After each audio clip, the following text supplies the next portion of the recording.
taga San Carlos, Ayaga, Nueva Ecija. Ilan taon? 49 years old na ako. Dati kasi, ang nararamdaman ko, nahirapan akong huminga. Parang naninikip yung dibdib ko. Tapos, madalas sumakit yung yung batok. Magpapa-general check-up na nga ako na pa-schedule na ako nun sa doktor. Biglang dumating yung dinalaw kami nung bayaw ko na may dalang C24/7.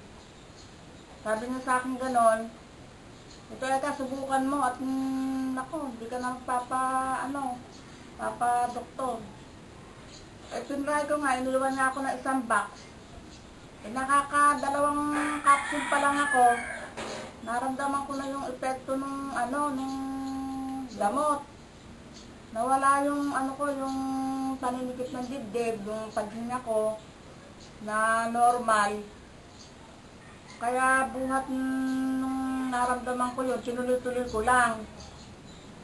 Napakalaking ginawa sa akin, hindi na ako nagpadoktor. Hindi na rin tumaas yung presyon ng dugo ko.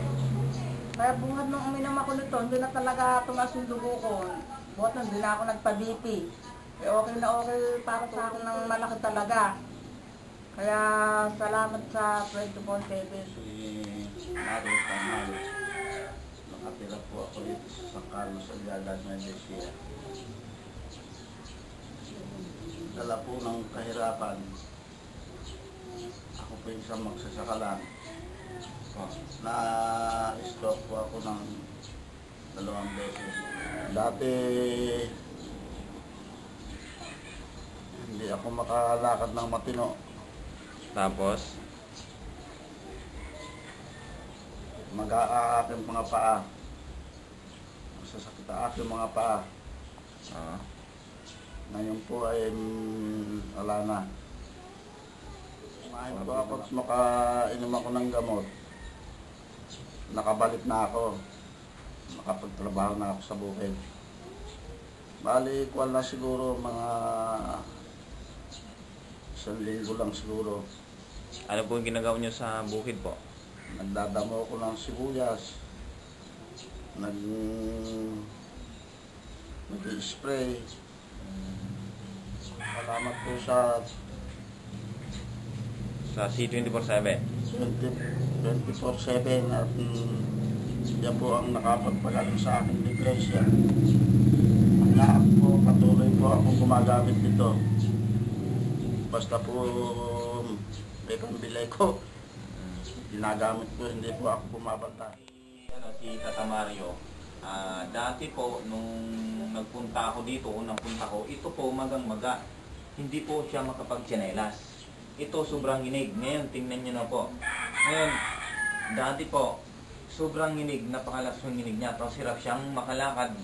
Hirap pong tumayo. Hirap bang tumayo? Ngayon, sumubok lang po siya ng C24/7. Nakatatlong capsule po ba kayo nung una? Naka-4 po. Nung naka-4 na capsule, ano po naramdaman nyo? Uminahang bigla yung pakiramdam ko. Nabawasan ko ba yung Nabawasan yung magamit pa ako. Tapos nung